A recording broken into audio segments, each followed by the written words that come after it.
الفيديو ده مهم لأي حد حابب يطور في نفسه وبالذات في موضوع اللغة ومن غير ما يدفع ولا مليم. خليكم معايا.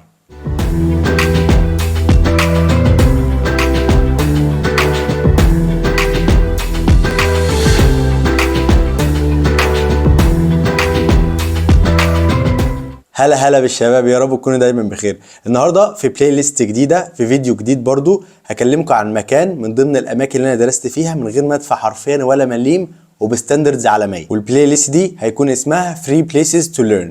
Free Places to Learn هقدم لكم فيها اماكن ببلاش بتدرس فيها في مصر من غير ما تدفع ولا مليم، وبتاخد سيرتيفيكتس وبتاخد تجربه تعليميه مميزه برضو من غير ما ندفع ولا مليم. حابب افكركم بالنقطه دي لان في ناس كتيره قوي مش عارفه الاماكن دي وبيفوتها تجربه تعليميه مميزه برضو من غير ما يكلفهم حاجه. وده هيكون اول فيديو في البلاي ليست وهتكلم فيه على مكان مميز قوي بتجربه تعليميه فعلا مش هقدر انساها. والمكان ده هو الاي سي سي، وهنعرف يعني ايه اي سي سي وايه شروطه وازاي نكون اعضاء فيه ببلاش. خليكم معايا وهنستعين في الفيديو ده بالبروشور اللي احنا اخدناه منهم لما كنا في النايل تيسل، وهيطلع لكم في الاي اللي فوق هنا كل حاجه عن النايل تيسل وازاي هو مهم لاي حد مهتم باللغه الانجليزيه. طيب خلينا اشرح يعني ايه اي سي سي اصلا. الاي سي سي هي كلمه stands for American Center Cairo، وده بيكون تابع للسفاره الامريكيه اللي موجود في الدوله، وبتكون مهمته يعرف شعب الدوله دي اكتر على الثقافه الامريكيه، وكمان بيحسنهم في اللغه الانجليزيه ان حد فيهم حب يسافر او يكمل او يدرس بره. فهو مينلي بيعرفك اكتر على الثقافه بتاعه الستيتس وكمان اللغه بتاعه الستيتس اللي هي اللغه الانجليزيه، وكمان كل ده بالمجان من غير ما تدفع ولا حاجه، بس ببطاقتك. طيب وبيقدم بقى ايه الاي سي سي ده؟ الاي سي سي بيقدم حاجات كتيره قوي، اهم حاجه انت تعرف تلاحق عليها. وفي الجزء ده في الفيديو هقول لك بيقدم ايه الاي سي سي. الاي سي سي بيقدم حاجات كتيره قوي وخدمات كتيره قوي، اهم حاجه بس انت تكون متابعها وتحضر المفيد بالنسبه لك، وانا اتوقع ان كل اللي بيقدمه هيكون مفيد بالنسبه لك. اول حاجه الاي سي سي هيقدمها لك او هيساعدك فيها ان هو هيساعدك انك تطور اللغه الانجليزيه عندك ومستوى المحادثه فيها. بيكون في conversation circles بتتعمل كل فتره علشان خاطر تطور مستوى اللغه عندك، وطبعا بيكون موجود انستراكتور بيساعدك وبيعمل جايدنس كل الناس اللي موجوده عشان خاطر يعلم مستوى اللغه الانجليزيه عنده، وبتتعمل بشكل دوري، بس شرط ان انت تفتح الايميل وتعمل ريجستريشن علشان خاطر تسجل ويكونوا حاسبينك من ضمن الناس اللي هتحضر. تاني حاجه بيقدم كورسز ودورات في حاجات كتير قوي، منها الاي ار والفي ار، السكريبت رايتنج، الاوديو اديتنج، حاجات كتير ما تتوقعهاش. اهم حاجه بس انك تكون مسجل في الاي سي سي ميل علشان خاطر يجيلك كل حاجه بشكل دوري. تالت حاجه محتاج تعرفها وهي برامج التبادل الثقافي ما بين البلدين، ومن عارف ممكن ترشق في واحده فيهم وتضرب معاك. رابع حاجه هتقدر تطور مهارات البيزنس بتاعتك في الدورات اللي بتتعمل بشكل دوري، يعني ممكن تطلع من واحده فيهم ربنا يكرمك تفتح بيزنس جديد او بفكره جديده تظبط معاك. خامس حاجه هتعرف اكتر عن الثقافه الامريكيه، والموضوع ده مهم جدا. هتقولي مهم ليه؟ هقول لك.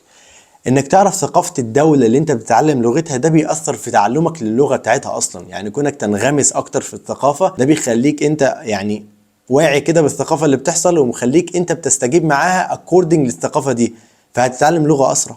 سادس حاجه هيكون ليك اكسس على مكتبه الاي سي سي اوف لاين واونلاين، وتقدر تستفيد بكل الكتب اللي موجوده ببلاش. سابع حاجه هيكون ليك اكسس على تطبيق ليبي، وليبي ده يعتبر هو مكتبه الكترونيه متحركه، تقدر تستعير الكتب تستخدمها تقراها وتخليها معاك وترجعها تاني كانك بالظبط في مكتبه حقيقيه ولكن افتراضيه. ايه بقى الشروط يا ابو حميد؟ الشروط ان يكون معاك حاجه دوكيومنتد كده بتقول ان انت الشخص ده، بمعنى يكون معاك بطاقه او باسبور او رخصه قياده وتكون معدي 16 سنه، بس كده.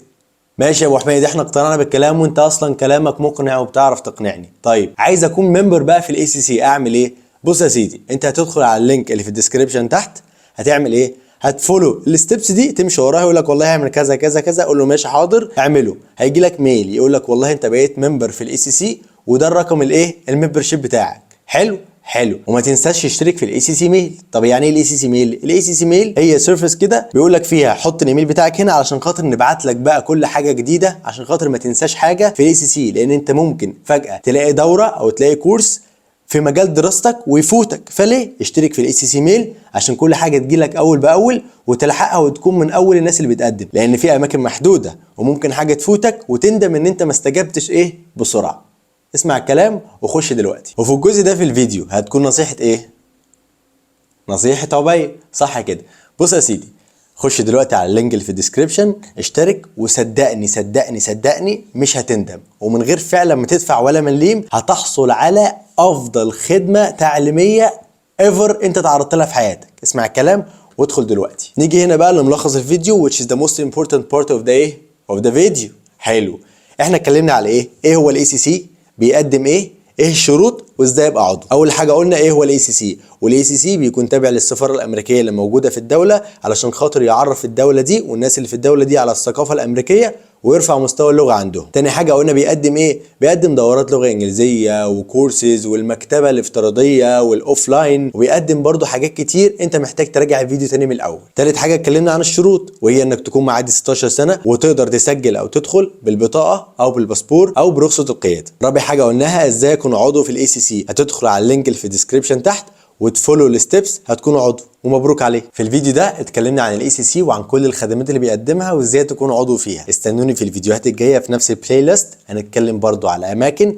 بتقدم جوده تعليم ممتازه ومن غير ما تدفع ولا مليم. ولو انت جديد معانا في الكوميونتي بتاع عبين ايديو كوتشنج، محتاج تعمل لايك وسبسكرايب وشير لكل زمايلك اللي عايزين يتعلموا من غير ما يدفعوا ولا مليم، وابشر.